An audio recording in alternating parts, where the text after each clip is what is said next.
Graças a Deus. Deus é bom, queridos, Ele está presente, Ele ouve e responde às nossas orações. E nós, nessa noite, queremos demonstrar essa gratidão, esse reconhecimento por tudo que Ele tem feito, pela presença dEle entre nós.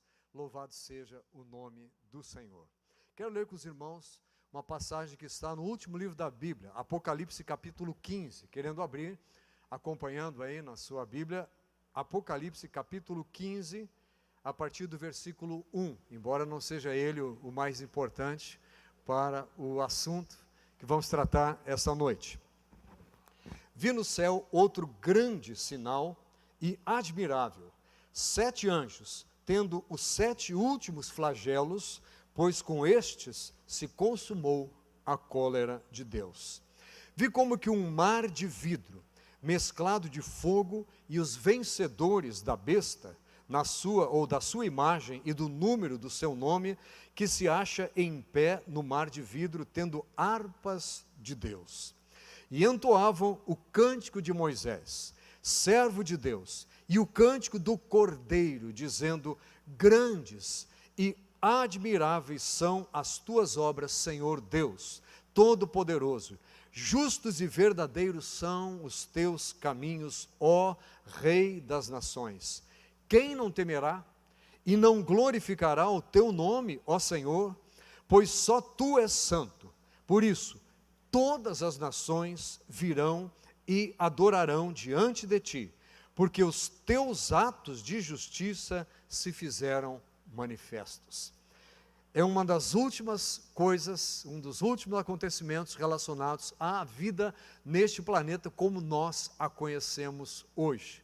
E me chamou a atenção que no meio deste texto, diz que no versículo 13, estes seres angelicais, este grupo de vencedores da besta, cantavam e entoavam o cântico de Moisés. Cântico de Moisés, servo de Deus, e o cântico do Cordeiro. E ao final ele diz que todas as nações virão e adorarão diante de ti. E há uma correlação direta sobre cântico de Moisés e nações reconhecendo a grandeza de Deus e a autoridade do Senhor. Para isso, nós vamos voltar ao Antigo Testamento, no livro de Êxodo, no capítulo 14. Abra sua Bíblia aí, Êxodo, capítulo 14. O que aconteceu? Moisés foi usado por Deus. Você lembra da história das 10 pragas sobre o Egito? Como a partir da terceira praga, Deus começou a fazer diferença entre o seu povo e o povo egípcio, como somente até a segunda praga, os encantadores de Faraó conseguiram imitar aquilo que Moisés e Arão fizeram, mas também como na última das pragas morrem os primogênitos de todo ser vivo no Egito, preservado o povo de Deus e as propriedades do seu povo, gado e etc., nenhum primogênito morreu, que pertencia ao povo de Deus.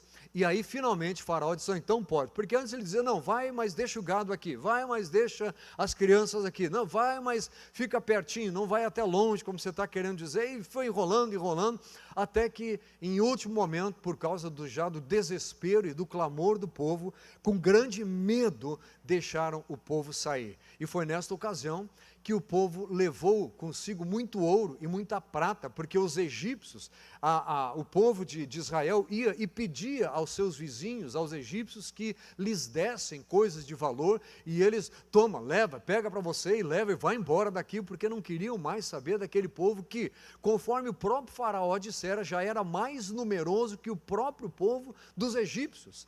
Eles saíram provavelmente em cerca de pelo menos 2 milhões de pessoas daquela terra, porque havia 400 mil homens. Se você imaginar que cada um teria uma família de pelo menos 3 pessoas, então você já chega aí, era para coisa de 2 milhões e meio de pessoas que saíram lá do Egito, pelo menos, porque considerando que as famílias dos hebreus eram muito numerosas, pode ir aí a seus 4 milhões de pessoas, este povo, este contingente enorme de pessoas saindo do Egito. Aí o que acontece? Deus ensina, diz lá para Moisés e para Arão, como eles deveriam agir quando chegassem diante do Mar Vermelho. Eles tocam nas águas, o mar se abre, eles passam em seco o Mar Vermelho, e aí vem a passagem que eu vou ler para os irmãos. Capítulo 14, versículo 26. Disse o Senhor a Moisés: estende a mão sobre o mar para que as águas voltem sobre os egípcios, sobre os seus carros, sobre os seus cavalarianos. Então Moisés estendeu a mão sobre o mar, e o mar, ao romper da manhã, retomou a sua força. Os egípcios, ao fugirem, foram de encontro a ele, e o mar derribou os egípcios no meio do mar. E voltando as águas, cobriram os carros e os cavalarianos de todo o exército de Faraó, que os haviam seguido no mar, nem ainda um deles ficou. Foi um período de grande diminuição do Império Egípcio. Não é à toa que, se você ler a história, você vai descobrir que no próximo Faraó, é exatamente o tempo em que o Egito perde aquela hegemonia sobre todo o mundo conhecido da época. Por quê? O seu gado foi destruído. As suas plantações foram destruídas, não havia mais condições de viver naquele lugar, e além de tudo, o Faraó com o seu exército acaba sendo destruído dentro das águas, por causa da forma que eles tinham agido contra o povo de Deus. E a Bíblia diz que Deus viu o sofrimento do seu povo, e diz que ele ouviu o clamor do seu povo, mostrando que ele começou a agir quando ele ouviu que o seu povo começou a falar com ele. Fica aqui uma lição de saída: Deus muda as coisas, não porque ele finalmente enxergou o que você está passando, mas porque finalmente você e eu decidimos falar com ele a respeito dessas coisas. É por isso que Paulo, numa das suas cartas aos Tessalonicenses, ele diz: não andeis ansiosos de coisa alguma, em tudo, porém, sejam conhecidas diante de Deus as vossas petições, mediante súplica e ações de graças. E a paz de Deus, que excede todo o entendimento, guardará os vossos corações e as vossas mentes em Cristo Jesus. Levemos a Deus. Ele quer que nós façamos isso, embora ele já veja. Ele sabe de tudo, sabe o que está acontecendo, mas a Bíblia diz que ele começou a agir em relação ao povo que, nesta ocasião, já havia sido escravizado. Não fora sempre assim. No início, no tempo de José e tal, naquela época, o povo foi beneficiado, foi reconhecido por causa da operação de Deus, beneficiando o Egito através de um homem chamado José.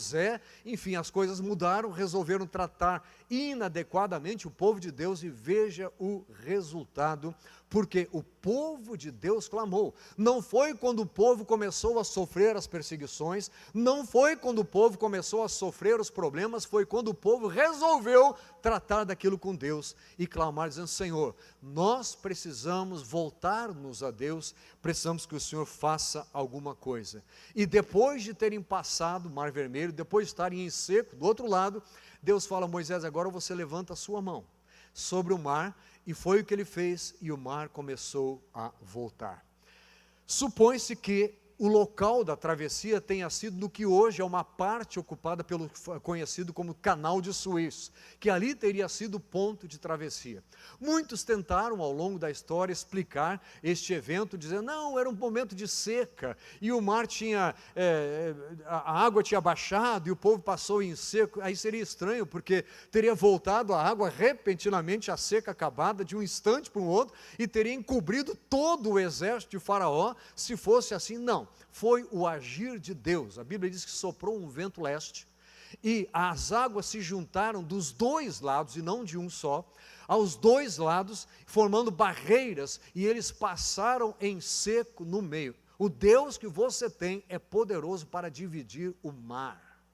O Deus que você tem é poderoso para fazer coisas inimagináveis. Por isso a Bíblia afirma que Ele é poderoso para fazer infinitamente mais do que tudo aquilo que nós pedimos ou pensamos, segundo o seu poder que opera em nós, graças a Deus. Foi isso que Deus fez. E olha só o que diz aqui: mas os filhos de Israel caminhavam a pé enxuto pelo meio do mar, e as águas lhes eram quais muros à sua direita e à sua esquerda. De um lado eles no seco, E do outro lado, na continuação, o exército sendo engolido pelo mar. Assim o Senhor livrou Israel naquele dia da mão dos egípcios, e Israel viu os egípcios mortos na praia do mar. E viu Israel o grande poder que o Senhor exercitara contra os egípcios, e o povo temeu ao Senhor, e confiou no Senhor e em Moisés, seu servo. A Bíblia nos ensina uma ordem correta das coisas. Curioso que, quando se refere ao agir de Deus, diz que ele viu o que estava acontecendo, nunca nada passa despercebido aos olhos do nosso Deus. A Bíblia afirma que ele tem os seus olhos sobre a terra, ele vê tudo o que acontece com os homens, ele sabe toda a nossa necessidade, ele conhece a palavra antes que ela nos venha à boca, mas ele viu e ele não havia agido ainda, porque havia o momento certo. O povo precisava dizer, nós queremos, e quando o povo começou a clamar, então depois de Deus ver, ele ouve e Deus age. Conosco é o contrário, nós primeiro ouvimos para depois ver Deus agir. Primeiro nós cremos e depois Deus age. Se tu creres, tu verás a glória de Deus. Primeiro nós ouvimos a palavra, primeiro nós ouvimos a Deus, a sua voz, primeiro damos ouvidos a Ele, decidimos obedecer a sua palavra, e então Deus entra em ação. Eu acho que interessante isso, porque no caso de Deus olhando os homens, primeiro ele viu, e quando ele ouviu, ele agiu. Nós primeiro ouvimos, e quando ouvimos e damos ouvido à palavra de Deus, ele entra em ação e opera na nossa vida. É assim que Deus faz. Primeiro cremos e depois vemos o agir de Deus. Diz aqui que Israel então viu o grande poder que o Senhor exercitara contra os egípcios, e o povo temeu ao Senhor e confiou no Senhor e em Moisés, seu servo. Dá a entender que houve uma divisão de atitude do povo aqui, neste momento. Até então havia um misto de medo, de temor, de desconfiança do que é que vai acontecer e tal, porque Deus estava agindo, eles viam aquilo tudo, e aqui diz que ele passou a confiar em Deus. Embora a gente saiba da história que passaram depois muitos anos peregrinando naquele deserto, por causa de terem se rebelado mais uma vez contra o Senhor. Mais 40 anos ficaram ali rodando, indo para um lado e para o outro, embora o local que seria a terra prometida, para ida e vinda, já tinha sido trilhado por muitos antecessores deles.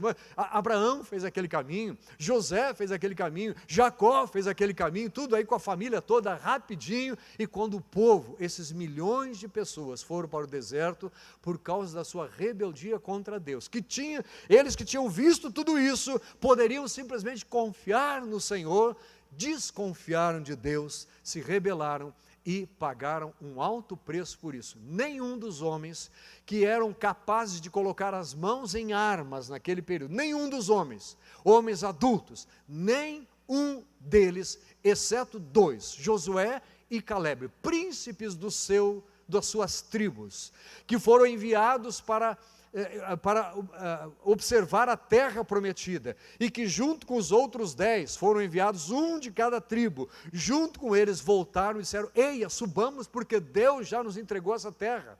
Os outros voltaram e disseram, não, eles são gigantes, nós somos como gafanhotos perto deles, formiguinhas, somos muito pequenos e eles vão nos engolir. Então diz, bem, Deus falou, então se é isso que vocês querem, vocês vão ficar aqui até que vocês não tenham mais este problema dos tão grandes inimigos que vocês viram na outra terra. 2 viram o fruto da terra prometida, e 10 viram o tamanho e o poderio do inimigo. Voltando para o Egito, estavam escravizados, viram a imposição de Faraó sobre o seu povo. Quando Moisés começou a falar com o Faraó, ele foi para lá e disse, deixa o meu povo sair, assim diz o Senhor, para prestar culto lá no meio do deserto e tal. Faraó apertou mais ainda. Antes os egípcios entregavam palha para eles fazerem tijolos, a partir daí Faraó diz, cortem a palha, eles que busquem a palha e continuem produzindo o mesmo número, a mesma quantidade de tijolos que eles produziam antes. Apertou o pessoal, começou a deixar de mandar o que eles precisavam e os obrigou, eles esqueceram disso. Esse é um risco que nós, cidadãos, que nos convertemos, corremos, de nos lembrarmos, como era antes, e nos esquecermos que nós éramos escravos, que nós vivíamos escravizados, que nós vivíamos sem decidir as coisas, sem podermos escolher, fazendo simplesmente aquilo que a nossa inclinação natural nos levava a fazer. Pois bem, Deus tirou o povo de lá, colocou-os a caminho da terra prometida, e neste evento, neste cruzamento, Deus opera de maneira que eles passem a confiar no Senhor, dando a entender que até aqui eles não confiavam, sabiam que existia um Deus, mas era aquele Deus distante, como vai ser dito pelo Senhor, depois não haviam conhecido Deus como o Senhor deles, e aqui passaram a confiar no Senhor. É então que vem o chamado Cântico de Moisés, que vai ser entoado naquele dia, pelos vitoriosos sobre a besta, sobre o número da besta, sobre um mar como de cristal misturado com fogo. Aquele povo vai estar cantando este cântico. Disse Moisés o seguinte, capítulo 15, versículo 1. Então entoou Moisés e os filhos de Israel este cântico ao Senhor, e disseram: cantarei ao Senhor, porque triunfou gloriosamente, lançou no mar o cavalo e o seu cavaleiro. O Senhor é a minha força e o meu cântico, ele me foi por salvação. Este é o meu Deus, portanto eu o louvarei. Ele é o Deus de meu pai, por isso o exaltarei. Semelhantemente, o Novo Testamento nos ensina que aquele que confessa a Jesus como Senhor da sua vida com a sua própria boca e crê lá no coração que Ele é o ressuscitado de Deus, este há de ser salvo. Deus requer de nós, Deus exige de nós esta confissão de que Ele é o Senhor, sem reservas, que Ele é o Senhor total das nossas vidas. E por isso, Deus age desta maneira no meio do seu povo. Dê um tempinho que eu vou pegar água aqui. Esta é a maneira que Deus age, e por isso às vezes Ele nos faz acordar em alguns momentos, para que nós resolvamos de uma vez por todas confiar nele, e começarmos a entoar cânticos, ou usar palavras semelhantes a estas que Moisés proferiu. O Senhor é a minha força. Quem é que te dá força? Quem é realmente aquele que te faz forte? O que é que te faz sentir forte? Cada um de nós tem uma certa fraqueza por alguma coisa, e a tendência é de fazermos aquela coisa tornar-se aquele que nos dá força, é confiarmos naquilo, e aquilo em quem nós confiamos, ou aquele em quem nós confiamos, pode tranquilamente passar a ser um Deus para nós, quando na verdade dentro de nós precisa estar esta afirmação: Ele, o Senhor, é a minha força e o meu cântico. Se eu canto alguma coisa, é o Senhor, é a Ele que eu exalto, Ele é o motivo de cantar que existe na minha vida. E Ele acrescenta: Ele me foi por salvação, como Paulo diz, confesse o Senhor como Senhor e Ele vai salvar você. Ele me foi por salvação porque eles haviam agora confessado: este é o nosso Deus, nele nós confiaremos. Ele me foi por salvação, este é o meu Deus, portanto eu o louvarei. Ele é o Deus de meu pai, por isso o exaltarei. O Senhor é homem de guerra, Senhor é o seu nome. Lançou no mar os carros de Faraó e o seu exército, e os seus capitães afogaram-se no mar vermelho. Os vagalhões os cobriram, desceram às profundezas como pedra. A tua destra, ó Senhor, é gloriosa em poder. A tua destra, ó Senhor, despedaça o inimigo. Na grandeza da tua excelência, derribas os que se levantam contra ti, e envias o teu furor, que os consome como restolho. Isso é o que Deus faz com aquilo que se levanta como inimigo do povo de Deus, como inimigo nos nossos dias do corpo de Cristo. e aplicando, como diz a palavra, como inimigo da igreja do Senhor, como inimigo do propósito de Deus, porque é através da sua igreja que ele cumpre o seu propósito, que ele está fazendo hoje aquilo que é da vontade dele.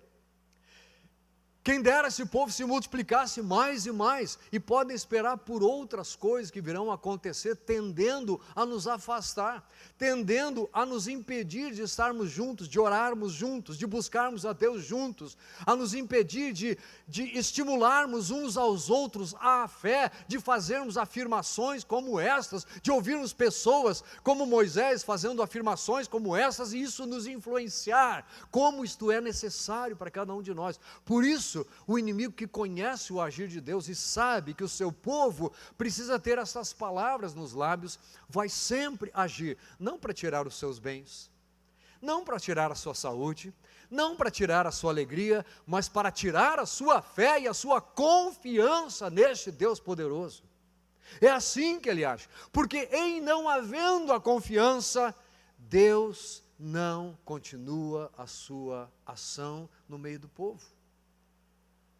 Confia no Senhor, não te estribes no teu próprio entendimento, diz a palavra, confia no Senhor.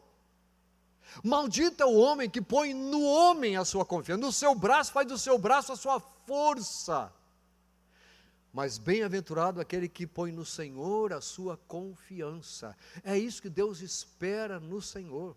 Entrega o teu caminho ao Senhor, confia nele, e o mais ele fará. Confiança não é assentar-se e esperar que as coisas aconteçam milagrosamente. Confiança é agir sabendo que estamos agindo de acordo com o propósito de Deus, é pensar sabendo que estamos pensando e esperando o agir de Deus, é nos movimentarmos na direção que o Senhor tem indicado para irmos.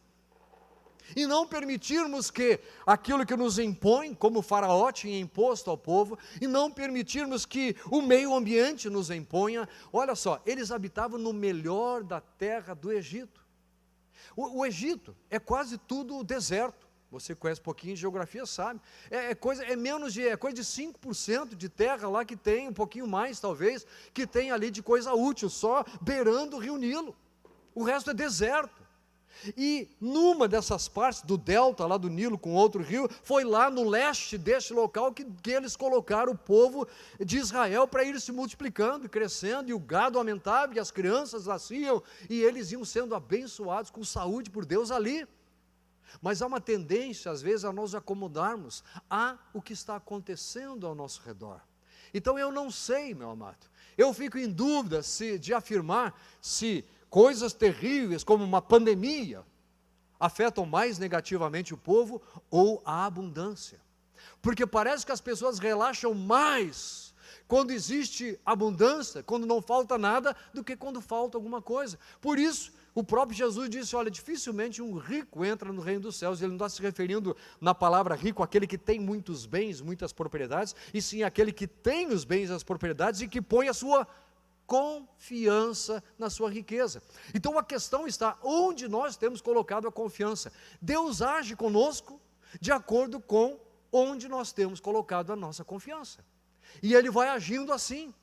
Aquele povo esperava que da parte de Faraó viesse alguma coisa, e Deus queria que eles esperassem da parte dele. Então quando veio a opressão dos egípcios sobre eles, clamaram a Deus, disseram, ainda bem que a gente tem um Deus, né? E Deus falou assim, parece que vocês tinham esquecido. Começaram a clamar e tudo isso acontece. E agora Moisés está resumindo nestas palavras a gratidão a Deus por tudo o que ele havia feito. Consome como restolho, versículo 8. Com o resfolgar das tuas narinas, amontoaram-se as águas, as correntes pararam em montão, os vagalhões coalharam-se no coração do mar. O resfolgar das narinas se referindo ao vento, vagalhões coalhados referindo-se às figuras de coalhada, que a gente parecia uma coalhada, ficou duro, parou naquele lugar, coalharam-se como montões no coração do mar, no meio do mar. Não foi na beiradinha, não foi no final, no meio do mar.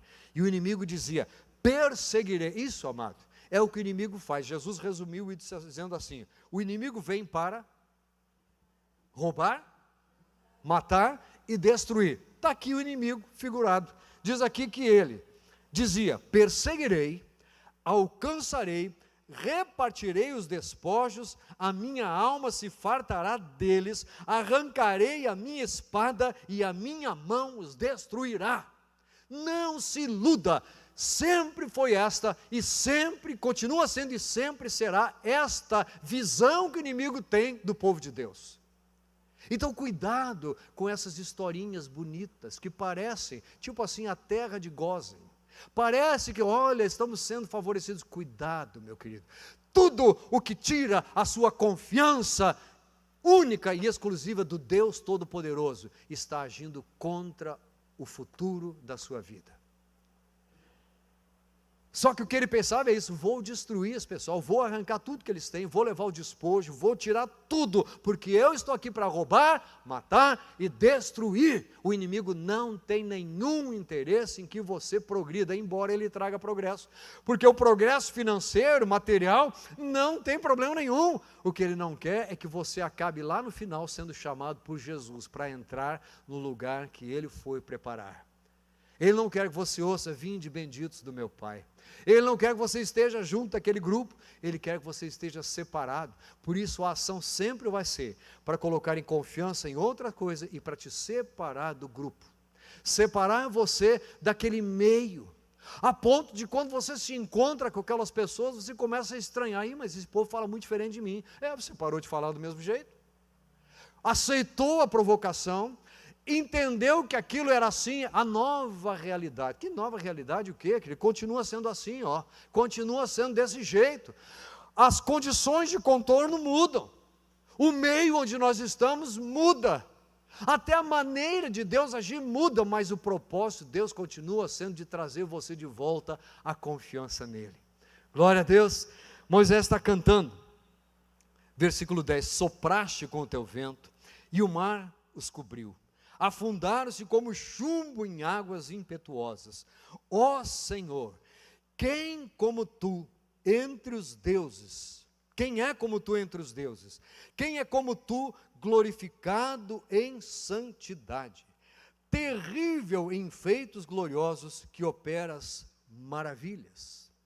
Possivelmente o faraó que viu isso tudo, teriam sido 3 os faraós daqueles 40 anos de Moisés, lá no meio, seria o Tutmós I, segundo e terceiro, e depois, essa é o que a maioria entende, que seria nesse período, Amenhotepe seria o faraó deste momento aqui, que teria segundo, Amenhotepe II, que teria sido destruído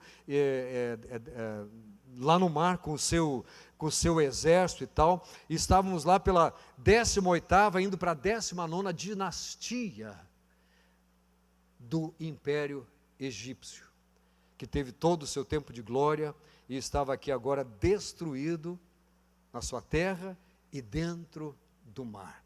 Que coisa incrível o que Deus pode fazer através do seu povo, por causa do seu povo. Não porque o povo peça para o mar cobrir o inimigo, nunca é essa a oração. Simplesmente porque o povo confia, e quando eles atravessem, o povo atravessa indo para um lado que eles não conhecem, sabendo que há um deserto do outro lado, mas sabendo que Deus foi quem os conduziu para lá. Para onde Deus tem conduzido a sua vida?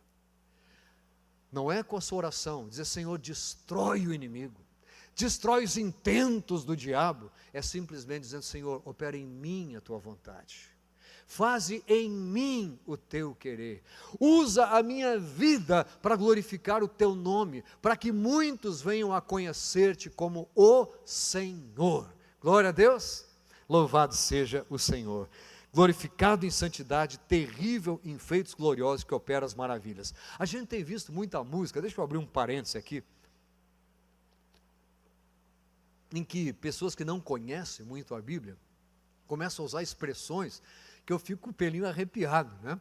Então tem uma música lá que diz: Senhor, incendeia a tua igreja. E o incendeia não tem o mesmo significado de derrama o fogo do Espírito sobre a tua igreja, mas alguém resolveu usar a expressão incendeia. Outros cantam: ele é terrível.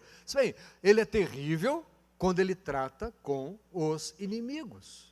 Esse é o Deus que nós temos, que aqui o terrível não é que ele é terrível, feio, horroroso de olhar, mas que através da maneira que ele age, ele impõe medo, ele impõe temor. Este é o Deus que Moisés está glorificando aqui, ele diz, terrível em feitos gloriosos. Como é que pode as duas coisas andar, a glória e o terrível? Deus é terrível, porque quando ele se levanta para agir contra os inimigos do seu intento, do seu propósito, do seu povo, da sua igreja, ele opera coisas desse tipo. Ah, pastor, mas isso era Antigo Testamento? Não, não era não.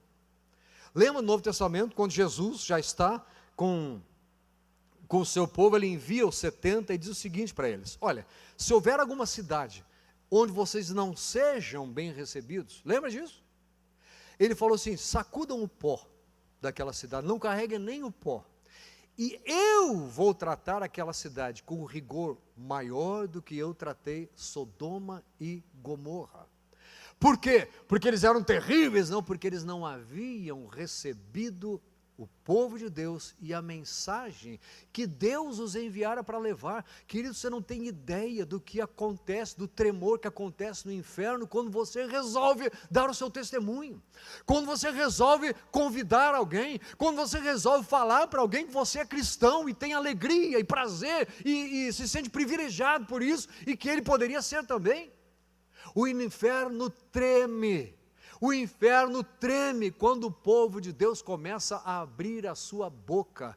E Jesus disse, olha, se vocês indo para uma cidade inteira, entrarem lá e não receberem bem a vocês e a palavra que eu estou mandando através de você, sacudam o pó, porque aquela cidade é merecedora de um rigor acima do rigor com que eu tratei Sodoma e Gomorra. O que aconteceu com essas duas cidades? Choveu fogo do céu e destruiu completamente aquelas cidades e a memória delas. Lembramos do que foi, de como é que tinha sido, mas Deus fez isso, queridos. Nós estamos vivendo dias em que outro dia eu perguntei aí em casa, será que naqueles dias era pior o que eles faziam lá? Será que a maneira que o povo, que os governos, que os legisladores, que as pessoas estão querendo tratar a Deus e a palavra de Deus, será que era pior naqueles dias do que o que nós estamos vendo nos nossos dias? Possivelmente não. Mas a diferença é que naqueles dias, Deus tinha um Abraão, para quem ir lá e tirar o seu sobrinho Ló daquela cidade. E hoje, falta às vezes, servos e servas de Deus, que simplesmente resolvam confiar em Deus, contra toda possibilidade, contra tudo que é natural e esperado. Abraão foi chamado de pai da fé, por quê? Porque ele creu contra a esperança. E a Bíblia diz, na sua definição técnica, lá na carta aos Hebreus, que fé é o quê? É certeza de coisas que se esperam, tem tudo a ver com esperança, é convicção de fatos que se não veem. Então nós vivemos pelo que ouvimos, agimos e passamos a ver o que Deus está querendo fazer e está fazendo. Precisamos agir, precisamos tomar atitude, em vez de ficarmos acuados, sentados, esperando, o que é que será que vai acontecer? Creiamos no Deus que nós temos, abramos as nossas bocas, não para falar de política, não perca tempo falando disso, não gaste tempo. Se você vai gastar tempo com alguém, fale do Senhor, da sua palavra e de como Ele salva o ser humano. Não é proibido de falar dessas coisas, mas cuidado para não colocar isso no meio daquilo que traz confiança a você. E é isso que eu vejo nesses dias. Gente dizendo, eu confio que isso vai se manter, ou eu confio que isso vai mudar, mas confia como assim? Como assim? Eu confio que meu Deus, de um lado ou do outro lado do Mar Vermelho, continua comigo. Eu confio que aquela nuvem, que antes, aquela coluna de fogo, aquela nuvem que ia à frente, naquele momento passou para trás, ele vai dizer aqui, entre o povo de Deus e o inimigo, e fez com que o inimigo que vinha para roubar, matar, destruir, nem enxergasse mais o que tinha pela frente. Aquilo que Deus usa para proteger você, Ele usa para cegar o inimigo. Mas eu preciso confiar no Senhor. saber que Ele tem o controle de tudo, e ter na minha boca as palavras semelhantes às palavras de Moisés, porque o que vai ser cantado naquele dia, pelo povo vitorioso contra o dragão, o povo que vai ter passado por aquelas coisas e perseguições terríveis, vai chegar e entoar, e a única coisa que eles vão lembrar, não existe música, não existe nada que tenha sido inventado, criado, de autoria, seja lá quem for, tão próprio como aquilo que Moisés compôs naqueles dias, para nós cantarmos hoje, naquele dia em que Jesus vai estar prestes a voltar para acabar com tudo o que existe por aqui. Glória a Deus, glorificado em santidade, terrível em gloriosos feitos que operas maravilhas, estendeste a destra e a terra os tragou. A gente fala, Senhor, estende as tuas mãos sobre nós. Oração bonita, mas cuidado, esteja debaixo da confiança de Deus, porque mão de Deus estendida sobre quem não confia, faz as pessoas serem tragadas. Por isso a Bíblia chega a dizer, em um determinado ponto lá, que a oração daquele que não confia em Deus, do ímpio, é abominação contra Deus. O que ele quer é gente que saiba quem é Deus, confie nele e aí fale com ele, divida com ele as necessidades, aquilo que está buscando, a confiança no Senhor. Exercite a confiança, exercite as palavras de confiança, ainda que tudo esteja desmoronando ao redor, ainda que o mar esteja se juntando e você esteja perto daquilo, Deus trata você com a sua mão estendida de maneira diferente. Glória a Deus. Ou você acha que as circunstâncias, os poderes instituídos, os governos, as filosofias, você acha que é isso que vai decidir quem você vai ser, o que vai acontecer? O que você vai ser e vai acontecer já está desejado e escrito por Deus. Ele disse, olha, eu tenho isso para vocês, escolham isso, faça a escolha correta, e ela passa pela confiança. Confiança contínua. Está passando por um período muito bom de alívio, confia em Deus. Não que isso não vai acabar, mas confie em Deus, que o Deus que fez esse momento chegar, continua cuidando da sua vida.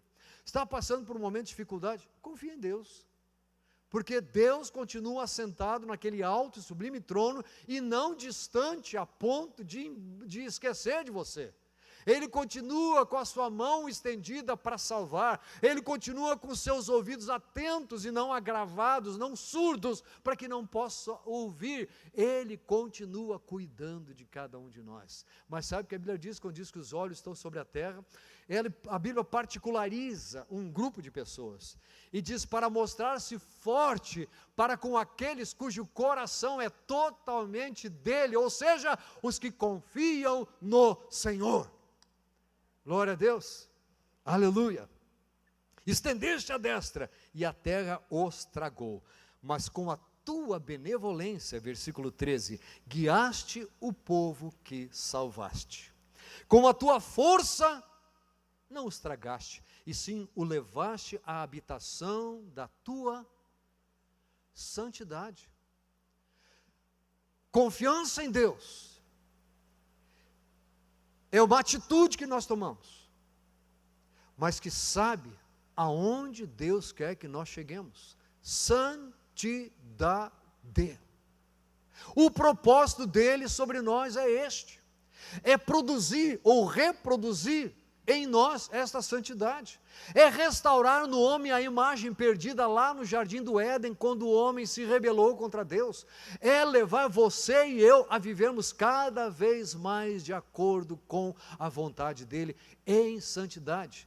Não tenha dúvida, os ataques do inimigo sempre serão ou para favorecer você, olha, fica tranquilo, está tudo bem, Deus ama tanto você, que não tem nada de ruim acontecendo na sua vida, você nem precisa mais fazer oração.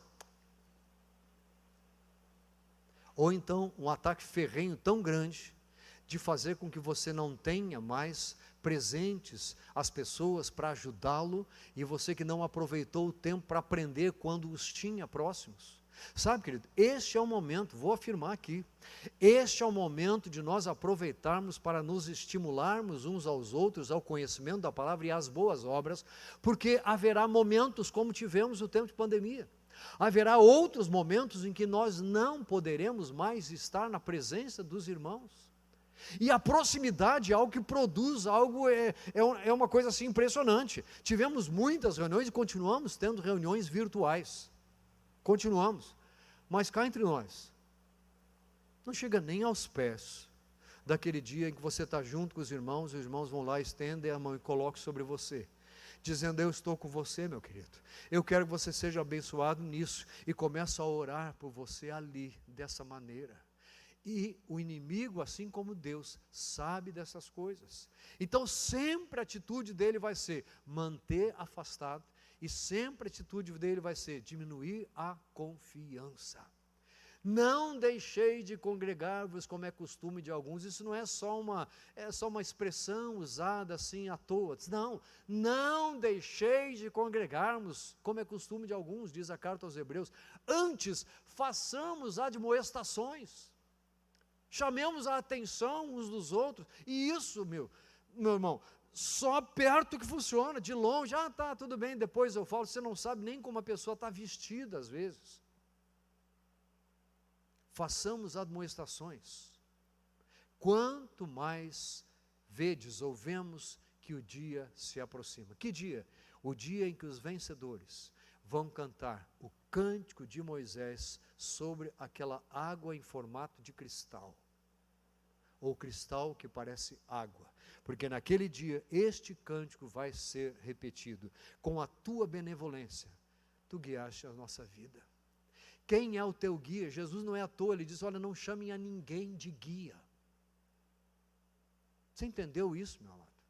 Não é o próximo governante que será o guia, não é o professor que vai ser o seu guia.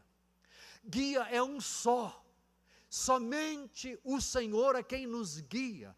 Ele usa os seus servos, mas os seus servos não fazem isso para o seu próprio benefício. Os servos fazem isso para glorificar a Deus, porque é isso que Moisés está fazendo. Glorificado seja o teu nome, Senhor. Tu és exaltado porque tua destra estendida engoliste o inimigo e guiaste o teu povo. Deus está com as mãos estendidas sobre a sua vida. Deixe que Ele guie. Aquela nuvem, eu acho linda essa história. Uma nuvem que os seguia durante o dia, trazendo a sombra e os guiando na caminhada. E uma coluna de fogo durante a noite, que os aquecia, iluminava, trazia luz durante a noite. E mostrava o caminho também. Eles sempre tinham a direção do Senhor.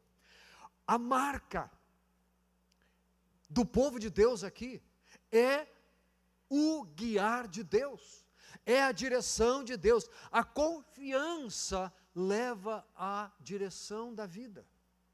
Quem é que dirige a minha vida é aquilo ou aquele em quem eu confio. Há coisas que nós seguimos o conselho de alguém.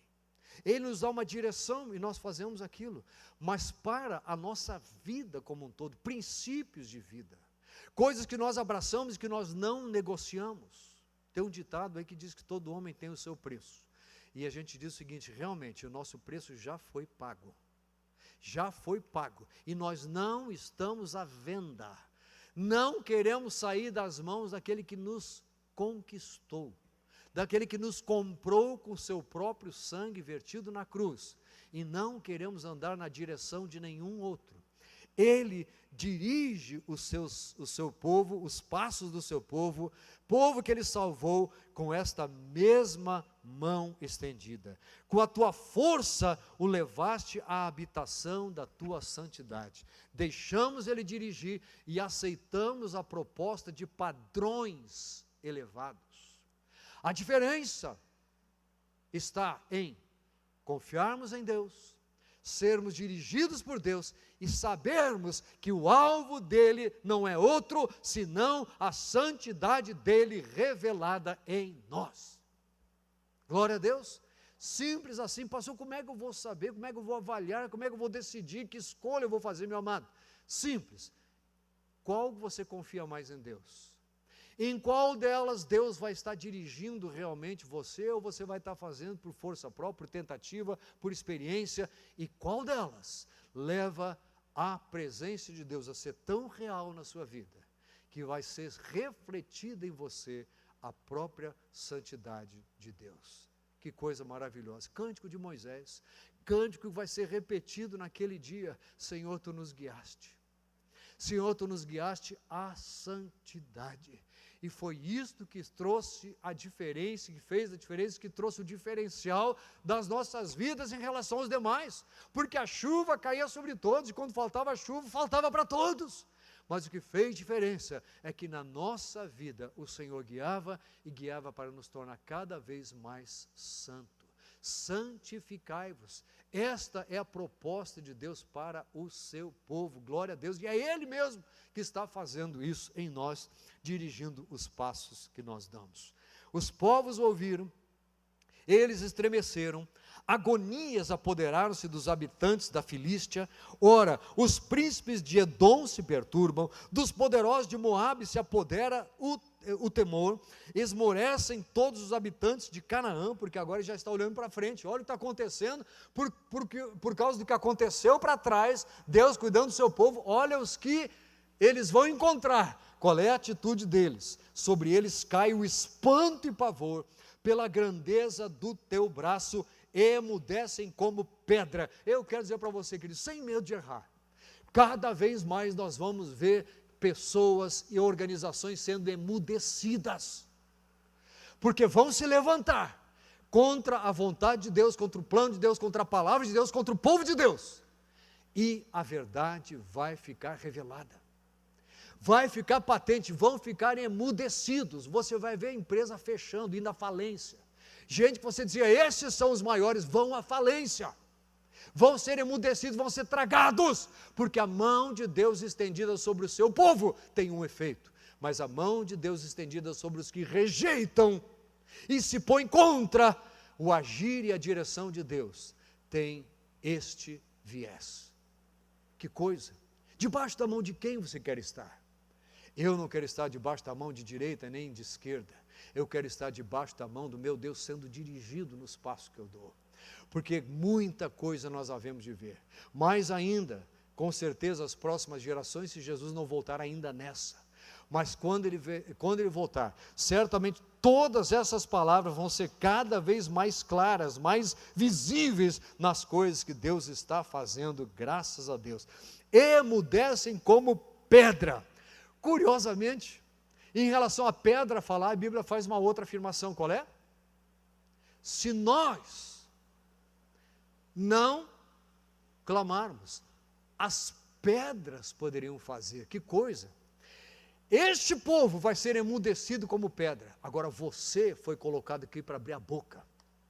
Abra a tua boca e eu te encherei, diz a palavra do Senhor. Abra a sua boca, encha o seu coração, e a Bíblia diz que a boca fala daquilo que o coração está cheio. Encha de confiança em Deus, encha da direção de Deus e simplesmente comece a abrir a boca, e isso vai emudecer aqueles que antes tentavam calar você, tentavam calar a igreja do Senhor. Nós estamos sendo pressionados, cada vez mais vemos o quanto querem calar a igreja do Senhor, o quanto querem fazer com que nós nos aquietemos e fiquemos no nosso cantinho. Uma ocasião lá no Novo Testamento, livro de Atos, alguns apóstolos, aconteceu alguma coisa e foram chamados lá e disseram o seguinte para eles, o pessoal do poder, não falem mais nesse nome. Sabe qual foi a resposta? Nós não podemos deixar de falar daquilo que nós temos ouvido e visto. Não dá, temos ouvido da palavra de Deus e temos visto a palavra cumprida, não dá para deixar de falar disso. Sabe qual é a forma que nós deixamos de falar disso? Falando de outras coisas, enchendo-nos de outros assuntos secundários, coisas até banais, coisas que deveriam estar em terceiro, quinto, sei lá, 10º e 20º plano. Mas deixamos aquilo tomar um vulto, e o inimigo fica feliz, porque o que sai da sua boca já não destila mais vida. O que sai da sua boca simplesmente favorece os propósitos daquele que quer continuar escravizando a raça humana e levando-os à condenação. Um dia a mão de Deus vai estar estendida da mesma forma. E nós havemos de ver a mão do Senhor estendida, dizendo: vinde benditos do meu Pai. E ao mesmo tempo outros vão estar se curvando, obrigados, vão estar de joelhos e com a sua boca vão confessar, não mais voluntariamente, mas obrigados, dizendo verdadeiramente: Jesus Cristo é o Senhor. Nós temos a oportunidade de fazê-lo agora. Ó Senhor, até que passe o teu povo, até que passe o povo que adquiriste. Eu não disse que você não tinha preço mais. Você já foi adquirido, foi pago, não há mais nada que deva comprar você. Tu o introduzirás e o plantarás no monte da tua herança, no lugar que aparelhaste, ó Senhor, para a tua habitação no santuário, ó Senhor, que as tuas mãos estabeleceram. O Senhor reinará por todo o sempre, porque os cavalos de Faraó, com seus carros, com seus cavalarianos, entraram no mar, e o Senhor fez tornar sobre eles as águas do mar, mas os filhos de Israel passaram a pé enxuto pelo meio do mar. Curiosamente, nós temos ouvido novamente nos nossos dias falar do poderio bélico das nações, quando rumores de guerra são ouvidos, né? A gente ouve lá de Rússia e Ucrânia, aí você ouve de novo reportagens dizendo: olha, o poderio nuclear que Estados Unidos e Rússia possuem dá para destruir 20 vezes o planeta Terra. Já ouviu isso, né? Então, fica de novo aquela fala, aquelas coisas, enfim, querido, Deus te faz passar enxuto. Lembra daqueles amigos de Daniel que foram jogados na fornalha ardente? Lembra disso? Quem jogou eles na fornalha morreu queimado.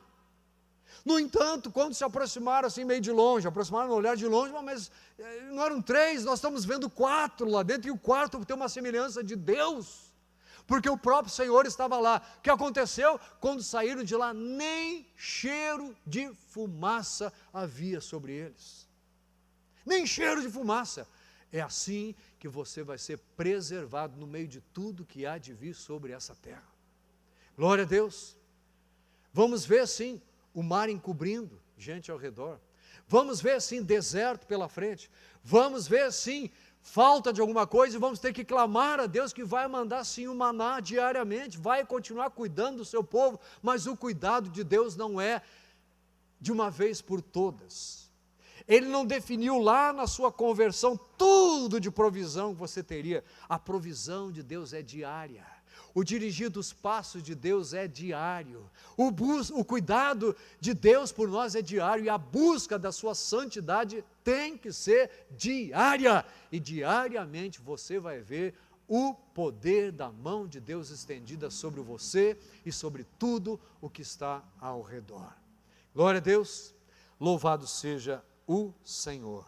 Nós passamos enxutos, sem o cheiro, sem sequer termos sido agredidos por aquilo. Mas Deus é poderoso para fazer aqueles que dizem: eu vou roubar, eu vou matar, eu vou destruir eles, caírem por terra. Não se assuste com afirmaçõezinhas, com frasezinhas, com acusações, com ameaças. Nós não vivemos de acordo com ameaças, nós vivemos de acordo com promessas, com coisas que foram garantidas pelo próprio sangue de Jesus vertido na cruz. Nós temos com Ele estabelecido uma nova aliança, e este Deus que estendeu as suas mãos sobre o faraó e destruiu, é o mesmo Deus que disse a Moisés: estenda o bordão, a vara, o cajado, e as águas se separaram. Deus vai à frente, meu querido. Ele sabe tudo que nós temos pela frente, e Ele sabe o que está vindo aí por trás. Ele sabe o que está tentando nos atropelar. Ele conhece todas as coisas, e Ele conhece a cada um de nós. como se fosse a palma da sua mão. Ele conhece você, Ele sabe o que você está passando e Ele continua com o desejo de conduzir os passos que você dá, até se encontrar com Ele no final da jornada. Você quer que seja assim? Amém? Vamos orar sobre isso. Fique de pé. Você também que está assistindo pela internet, faça esta oração, coloque nas mãos do Senhor. Quero convidar você, querendo, está aberto o altar, você pode vir fazer a sua oração aqui à frente. Enquanto oramos pelos demais, venha dizer: Senhor, eu quero andar assim todos os dias. Eu quero que Tu cuides assim da minha vida e da minha família, daqueles sobre quem eu tenho alguma autoridade, sobre quem eu sou talvez responsável, quero colocá-los também nas Tuas mãos. Saia do seu lugar, venha fazer a sua oração aqui pela sua família também, em nome de Jesus. Aleluia. Glória a Deus.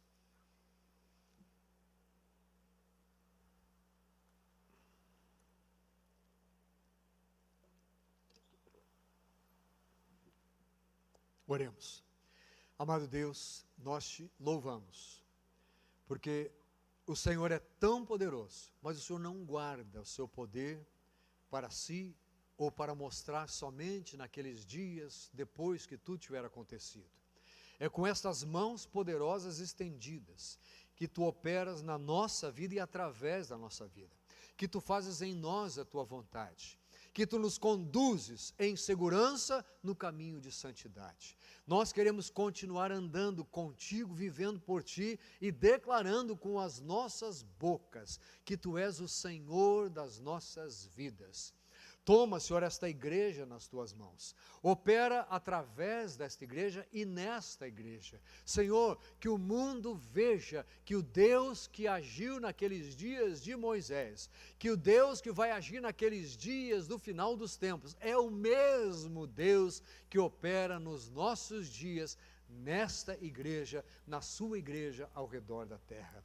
Estende as Tuas mãos agora, Senhor, sobre cada um aqui, sobre estes irmãos e irmãos, sobre as famílias aqui representadas, e ajuda-nos a andarmos em confiança absoluta em Ti, irrestrita, inequívoca. Senhor, que todo o tempo nós demonstremos esta confiança, vivendo de acordo com a Tua vontade, agindo e seguindo em frente. Não permitas que nós venhamos a confiar em outra coisa, ou em outras pessoas, ou em outros grupos, em outras ideias, da forma que nós confiamos em Ti e na Tua palavra.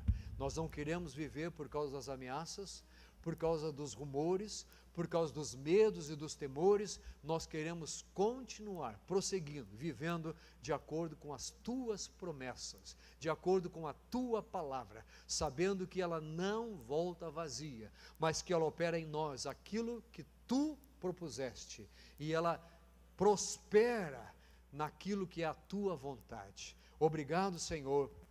Te louvamos e agradecemos no nome precioso do Senhor Jesus. Aleluia. Amém. Pode retornar ao seu lugar. Temos um cântico para encerrarmos com ele. Tenha uma excelente semana. Que Deus esteja presente em tudo que você fizer. Lembre-se disso. Ele não está longe, Ele está presente. Ele continua com as suas mãos estendidas para dirigir a sua vida, mas Ele quer ser exaltado em tudo aquilo que Ele faz em você e através de você. Que Deus o abençoe.